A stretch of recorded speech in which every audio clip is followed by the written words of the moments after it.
Madalas, iniisip ko kung adik ba ako. Adik ba talaga ako? Yun ang pabalik-balik sa isipan ko kung adik ba talaga ako. Actually, iniisip ko kung adik ba talaga ako sa games, adik ba ako sa mga bagay-bagay, o sadyang adik ako sa'yo. Yun ang ibig sabihin ng adik sa akin. Yung nasasanay ka sa mga bagay-bagay na gusto talaga ng puso't isipan mo. Adik. Mahirap talaga maging adik. Kasi hindi lahat ng gugustuhin mo magiging adik din sa'yo. Masakit ng realidad na yun na. Kasi iniisip at inaakala mo na gugustuhin ka din kung saan ka na-adik. 'Di ba? At pag nasaktan ka na, gagawa ka ng mga bagay na hindi tama. 'Di ba? Ganun yun eh. Yung mga tao, pag nasanay sila sa mga bagay na to, tapos pag nawala sa kanila at nasaktan sila or hindi pantay yung balik sa kanila, gagawa sila ng mga bagay na hindi tama.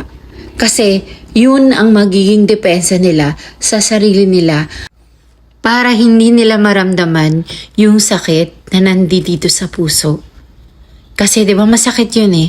Masakit tanggapin na yung mga tao o yung mga gusto natin o yung mga bagay na gusto natin hindi napapasa sa atin. O hindi pantay yung balik sa atin. Yung nagmahal ka, binigay mo ng buong buo, pero hindi binalik sa'yo ng buo. So masakit yun. 'Di ba? Masakit na katotohanan. So ang nangyayari, yung mga tao na nakakaranas nito, mas pinipili nilang gumawa ng mali. 'Di ba? So anong ginagawa nila? Nagdedesisyon sila ng mga hindi tama. Kasi magulo ang isipan nila. Kasi mas iniisip nila yung problema. Yung problema na hindi nila ina-expect na mangyayari yun sa buhay nila. So pag magulo ang isipan mo, makakagawa ka ng mga desisyon na hindi tama. Kaya, ang pinakamainam talagang gawin ay laging piliin ang Panginoon. Kasi kung siya ang pipiliin natin, hindi tayo magkakamali. Kaya kahit anumang problema yan, ibigay lang sa Kanya. Kasi siya na ang mag-aayos niyan.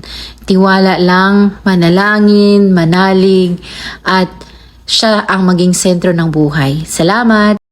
Thank you for watching. Please don't forget to like, subscribe, and share.